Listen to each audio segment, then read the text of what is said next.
So, a very good morning to all students. Today we are discussing a new topic, the chapter 8, Companies Account, and the name of the chapter is Accounting for Share Capital. So, you know very well, in the last few videos we are talking about the accounting for partnership firms, and in this chapter we discuss a lots of topics like admission of a new partner, retirement of an existing partner, death of existing partner, and the dissolution of the partnership firm. So let's we discuss the new term, that is an oversubscription of share. Okay, so what is oversubscription of share? Please note down in your copy. Oversubscription of share is a situation. Oversubscription एक condition है या एक तरह की situation है. इसमें basically होता क्या है वो नोट डाउन कर लो. Shares are to be over subscribe. Shares are to be over subscribe when the shares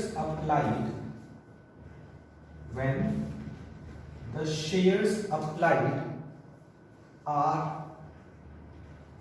more than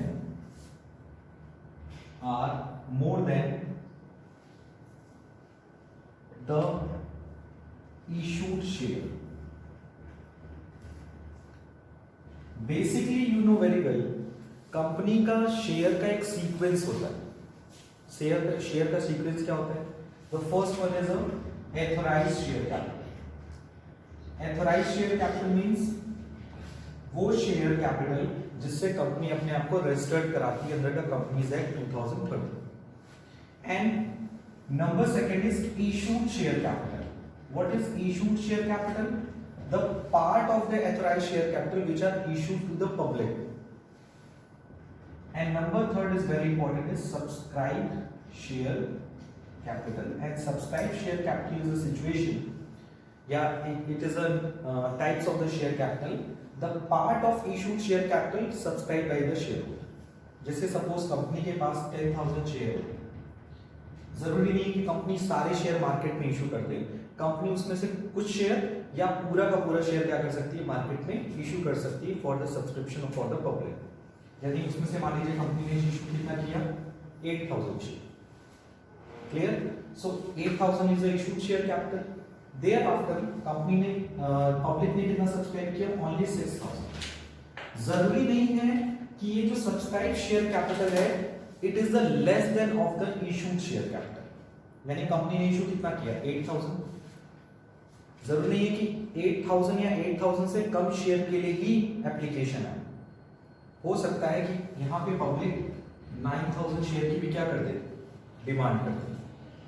suppose मेरी कंपनी की रेपुटेशन बहुत अच्छी है मार्केट में और मैंने मार्केट में शेयर इशू किया और जो सब्सक्रिप्शन के लिए शेयर आया which is the more than the issued share. So what is over subscription of share? Shares are to be oversubscribed when the share applied are more than the issued share. यानी जब किसी भी company का applied share उसके issued share से ज्यादा होता है. यानी कंपनी ने इशू किया कितना, 8,000, और कंपनी पब्लिक कितना डिमांड कर रही है, मोर देन द 8,000 शेयर. 8,100, 8,500, 9,000, 10,000, यानी which are the more than the 8,000. Basically यानी कि बेसिकली क्या समझ में आया ऐसे ओवर सब्सक्रिप्शन का मतलब? यानी जब किसी भी कंपनी का applied share is greater than the issued share. Okay, so please note down. Over subscription of the share is share are to be over subscribe when the share applied are more than the issued share. अब question ये उठता है, in this situation how company allot the share. इस situation में company share कैसे allot करती है? So please note down, in this situation,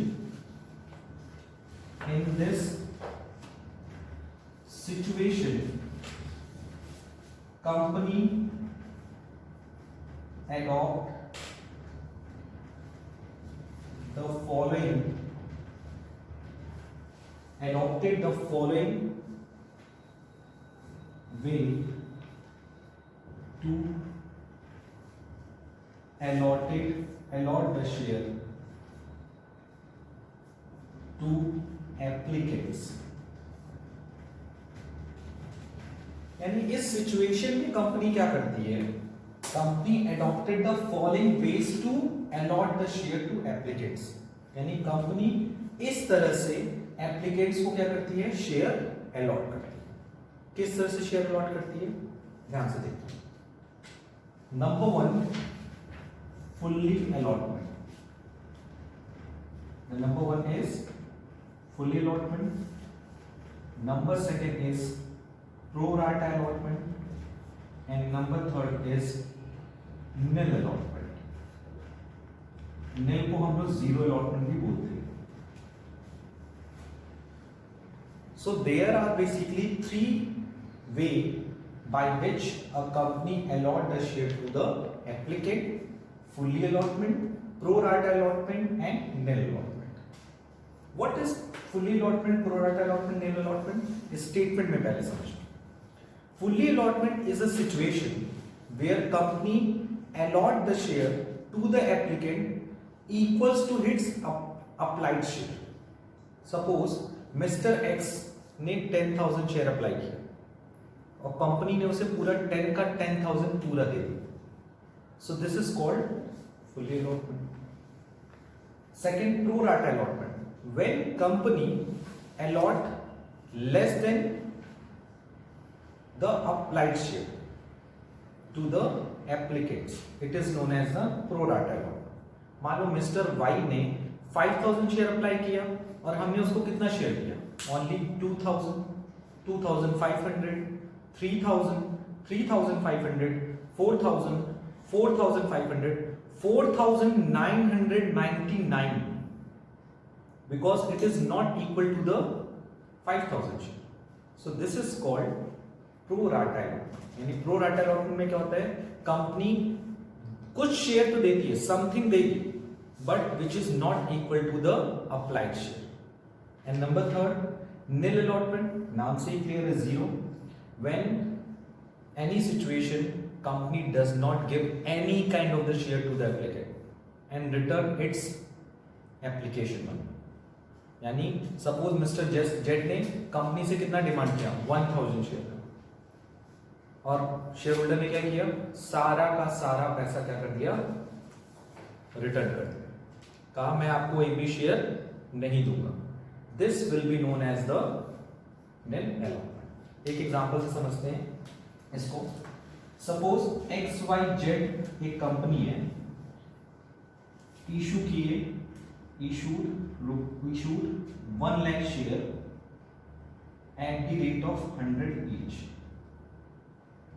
okay, अब उसमें क्या हुआ, पब्लिक अप्लाइड, यानी नॉर्मल पब्लिक ने अप्लाई किया, applied 1,50,000 share to public, to company, sorry। यानी XYZ कंपनी ने इशू किया 1 लाख शेयर, कितने का, 100 रुपए का, जिसमें कंपनी ने अप्लाई कितना किया, 1,50,000। यानी ये तुरंत क्लियर हो जाएगा कि ये कैसा सिचुएशन है, ओवर सब्सक्रिप्शन। बिकॉज कंपनी ने इशू कितना किया, 1 लाख शेयर, पब्लिक ने कितना अप्लाई कर दिया, 1,50,000। तुरंत क्लियर हो गया कि सर ये तो मैक्सिमम हो गया। अब इस सिचुएशन में कंपनी क्या कर सकती है, कंपनी के पास एप्लीकेशन कितने के लिए आया, 1,50,000, लेकिन कंपनी की कैपेबिलिटी कितनी है, कितना शेयर अलॉट कर सकती है, 1 लाख। कंपनी उतना ही शेयर अलॉट कर सकती है जितना वो इशू करती है, इशू से ज्यादा कंपनी शेयर अलॉट नहीं कर सकती। So applied is 1,50,000 share, issued is 1 lakh, जिसे हम और क्या बोल सकते हैं, अलॉटेड शेयर। अब इसमें 3 सीक्वेंस क्या हो सकते हैं। सपोज जिसने 70,000 डिमांड किया, कंपनी ने उसको पूरा कितना दे दिया, 70,000। मान लो मिस्टर ए थे जिन्होंने अप्लाई कितना किया था, 70,000 शेयर, और कंपनी ने उसको कितना दे दिया, total 70,000 out of the 1,50,000। Mister B जिसने अप्लाई किया था 50,000, कंपनी ने क्या किया, उसको 30,000 शेयर दिया। एंड मिस्टर सी जिसने कितना अप्लाई किया था, 30,000, 50, उसको कंपनी ने एक भी शेयर अलॉट नहीं किया। सो this is called nail allotment. अब आप देख लो टोटल कितना कंपनी को अप्लाइड हुआ था, 1,50,000। कंपनी कितना अलॉट कर सकती थी, 1 लाख। ये मैंने सिचुएशन अपने से बनाई है and this situation is given in the question. So किसी तरह की कोई प्रॉब्लम की बात नहीं है सर ये कहां से आ गया, ये क्वेश्चन में गिवन होगा, इसको लेकर आपको कोई भी प्रॉब्लम नहीं होनी चाहिए, ठीक। सो सपोज उसमें क्वेश्चन में लिखा है mister A who applied a 70,000 share and company get the total share 70,000। Number second, company ने अप्लाई कितना किया, अरे कितना मिस्टर बी ने कितना अप्लाई किया था 50, उसको मिला कितना 30। सो ये क्या हो गया, प्रो राटा अलॉटमेंट। और थर्ड क्या है, जब कंपनी एक भी शेयर नहीं देगी तो which is known as a nil allotment. आप कहोगे सर इसका अकाउंटिंग एडजस्टमेंट में क्या इफेक्ट पड़ेगा, सवाल उठता है हम इतना क्यों मेहनत कर रहे हैं। द पर्पस बियॉन्ड दैट कि वी हैव टू कैलकुलेट कि what are the impact of over subscription on the company's general entry. General entry में क्या इफेक्ट पड़ेगा उसको यहीं से समझ लो। जब कंपनी फुली अलॉटमेंट करती है, जब कंपनी फुली अलॉटमेंट करती है तो उसका कोई इफेक्ट नहीं पड़ता, यानी उस पर टेंशन लेने की जरूरत नहीं होती। प्रोराटा और निल के केस में कंपनी को टेंशन लेने की जरूरत है। कंपनी मतलब किसको टेंशन लेने की जरूरत होती है, जो क्वेश्चन सॉल्व कर रहे हैं।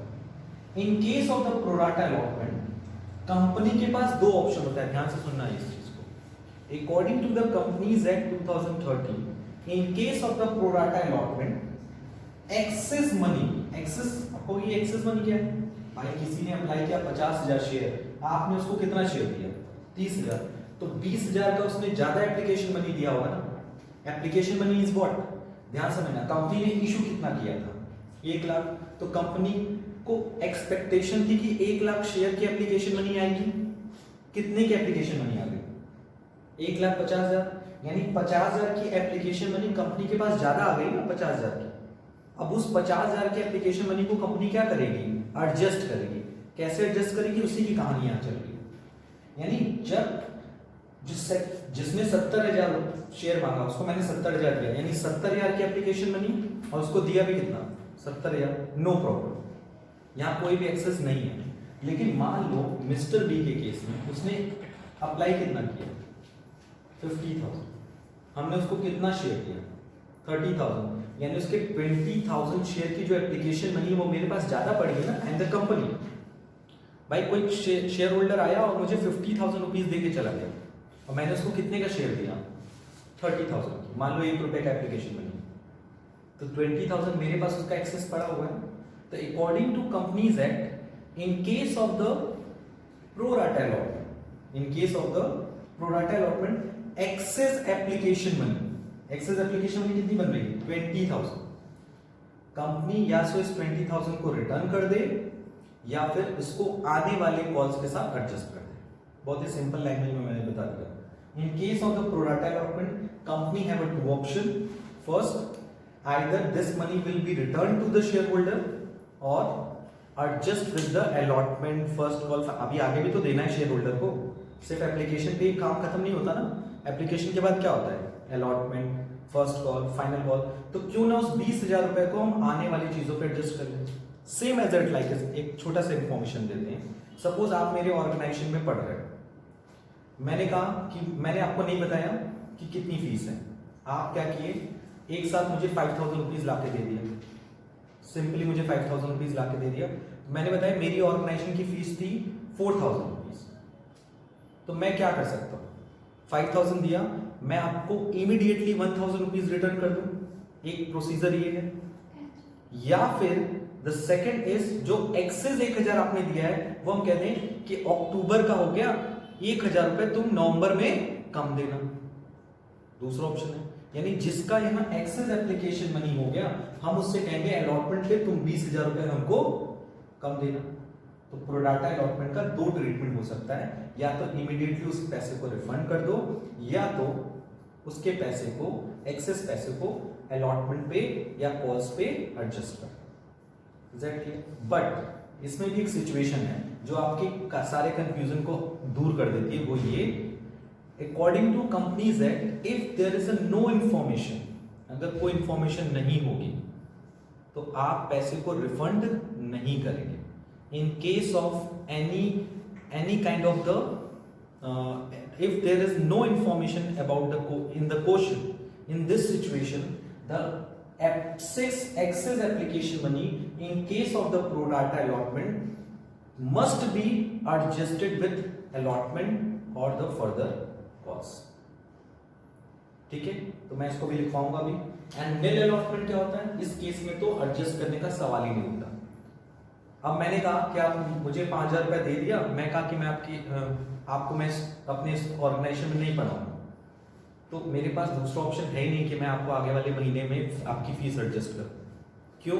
क्योंकि you are not a part of our organisation in future, so that's why इस केस में हम लोग करते क्या है, एक्सेस मनी को अलॉटमेंट पे एडजस्ट कर देते हैं। तो उसको हम लोग समराइज करके लिख लेते हैं, एकदम लिख लो ध्यान से।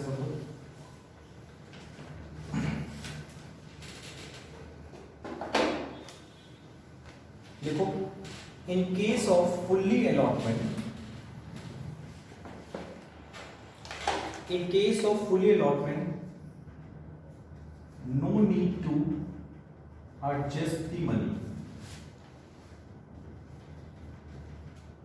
यानी मनी को एडजस्ट करने की कोई जरूरत नहीं। Number second, pro rata allotment के केस में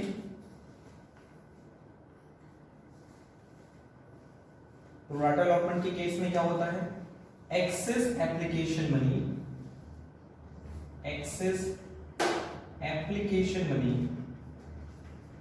एडजस्टेड थ्रू अलॉटमेंट, यानी in case of the pro rata allotment जो हमारी एक्सेस एप्लीकेशन मनी होती है, जितना हमें ज्यादा मिलता है उससे हम अलॉटमेंट के साथ एडजस्ट कर देते हैं।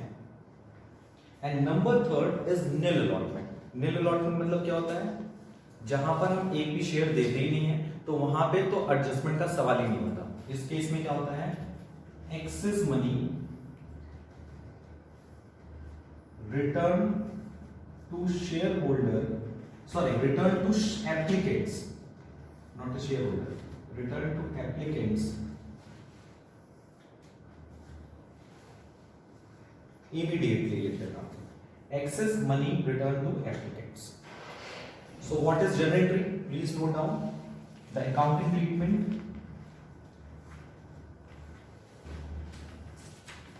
you know very well। पहली एंट्री तो एकदम क्लियर है, when we receive the application, जब हम एप्लीकेशन रिसीव करते हैं तो एंट्री क्या होती है, bank account debit to share application.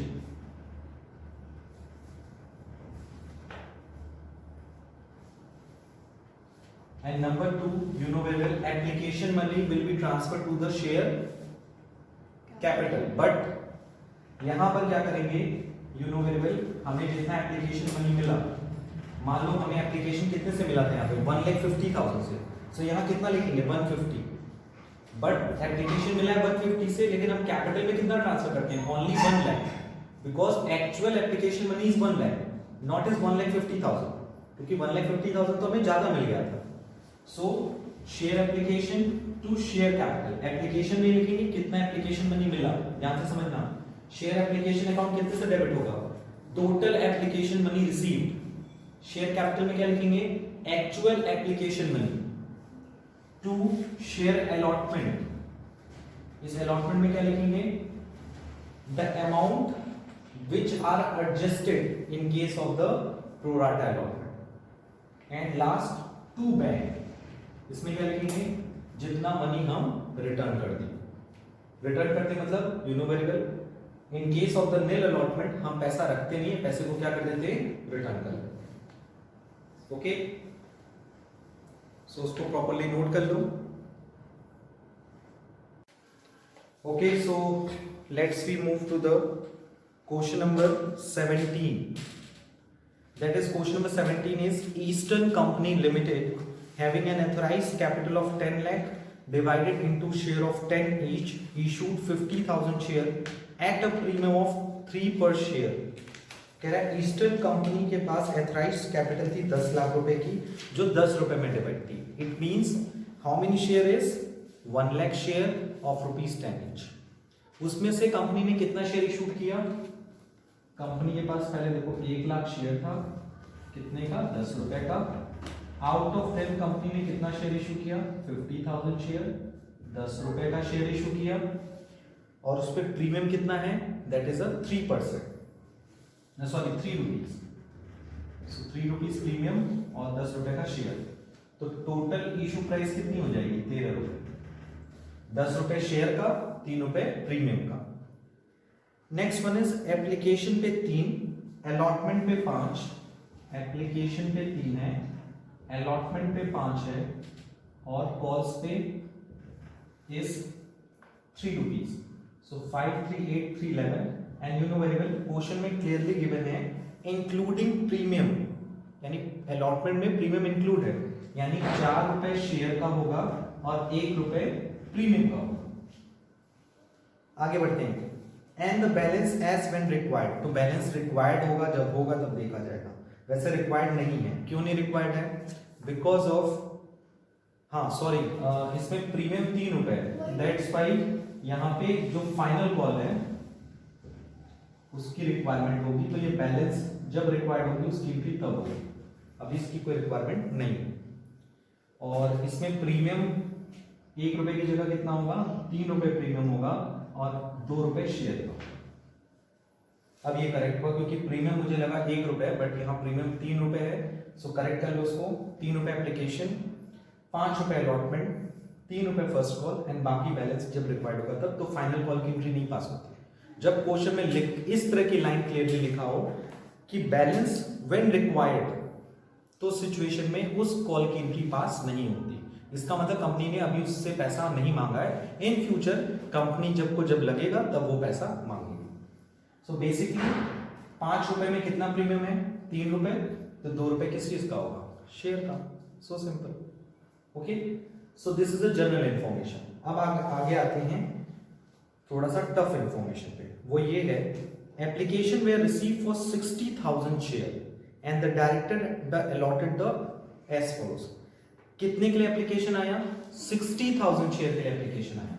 इसका मतलब अप्लाई हुआ 60,000, बट हम अलॉट कितना कर सकते हैं? ओनली 50,000।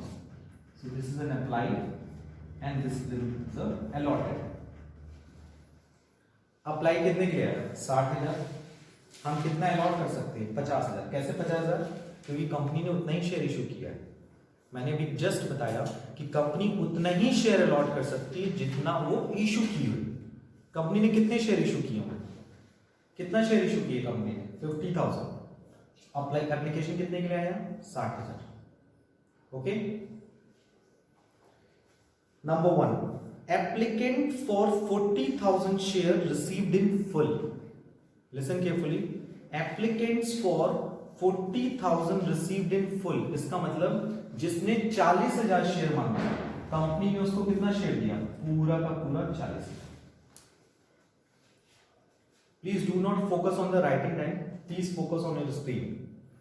ठीक, 40,000 share received in full, and number second, applicant for 15,000 share and allotment of 8,000 share. यानी जो एप्लीकेंट ने कितने शेयर अप्लाई किए थे?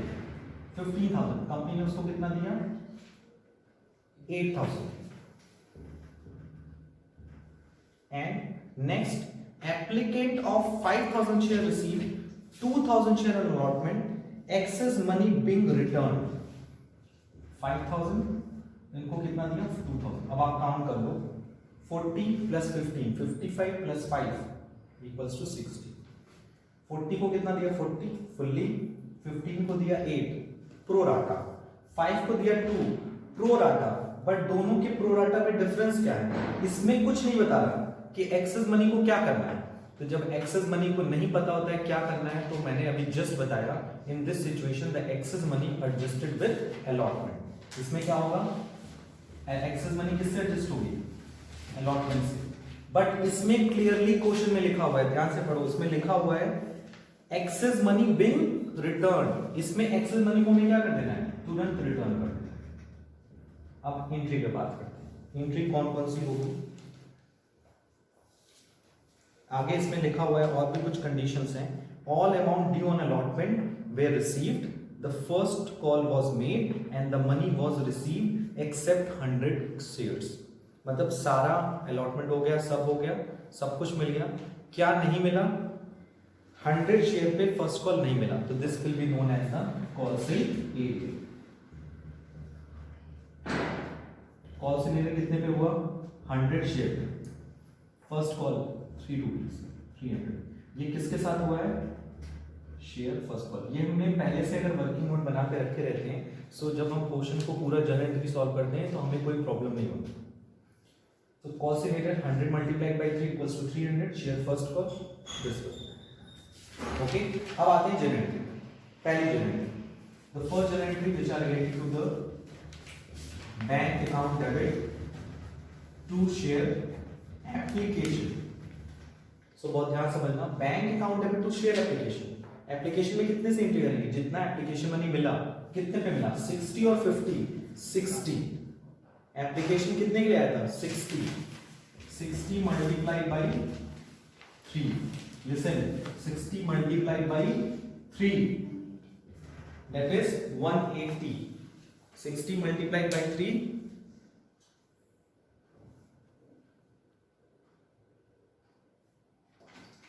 okay. So the first entry is bank account debit to share application 60,000 multiplied by 3 that is 1,80,000. Number second, application money to share capital. Normal entry पे ये होती है. मैंने भी जस्ट बताया आपको कि एप्लीकेशन कितने से डेबिट होगा? The application money receive. कितना एप्लीकेशन रिसीव हुआ है? 1,80,000. शेयर कैपिटल कितने से क्रिएट होगा? The actual application money. Actual application money कितना है? 50 मल्टीप्लाइड बाई 3. 50 मल्टीप्लाई, क्योंकि कंपनी का पास कितना शेयर है? 50,000. और कंपनी उस पर एप्लीकेशन मनी कितना ले सकती है? Only 3. So the actual application money is 50 multiplied by 3 that is 1,50,000. Allotment में कितना लिखेंगे? जितना पैसा हमने allotment पे adjust किया. कितना किया? You can see that 15,000 को कितना दिया?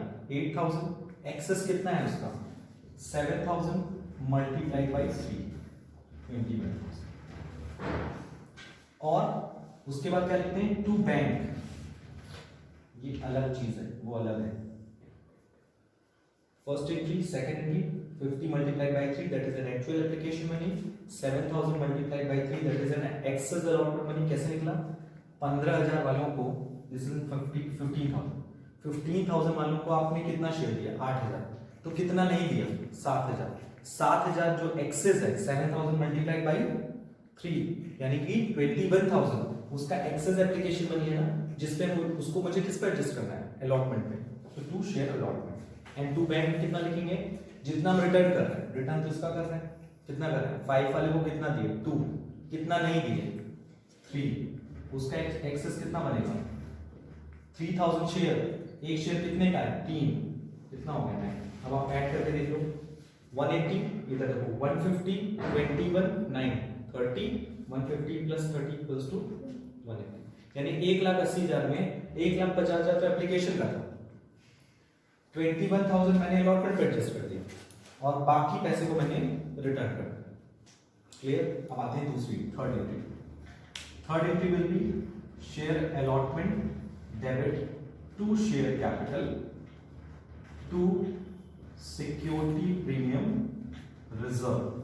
Bye security premium reserve because allotment में प्रीमियम दी है.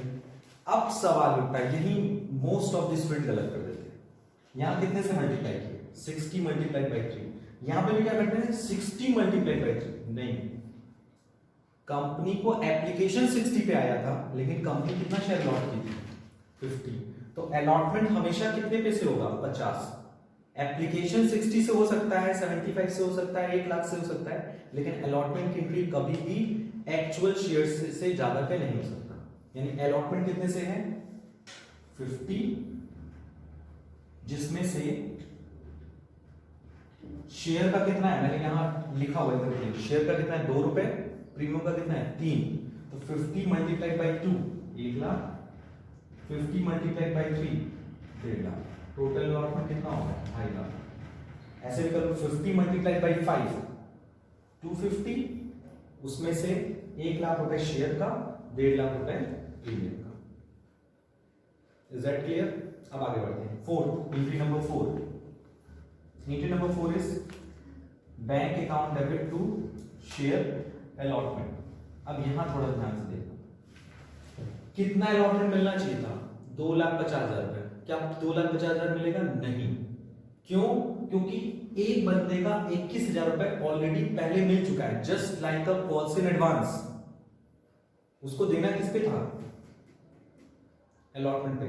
उसने पहले ही दे दिया है, तो अलॉटमेंट कितना है 21,000, यानी हमें मिलना कितना चाहिए था 2,50,000। ऑलरेडी कितना मिल चुका है पहले 21,000। सो कितना एक्सेस हो गया, मतलब कितना मिलेगा हमें 2 लाख 20 बन जाएगा तो बचेगा 29। तो अलॉटमेंट में हमें कितना मिलेगा 2,29,000। Okay, so please note down all the entries in your copy properly.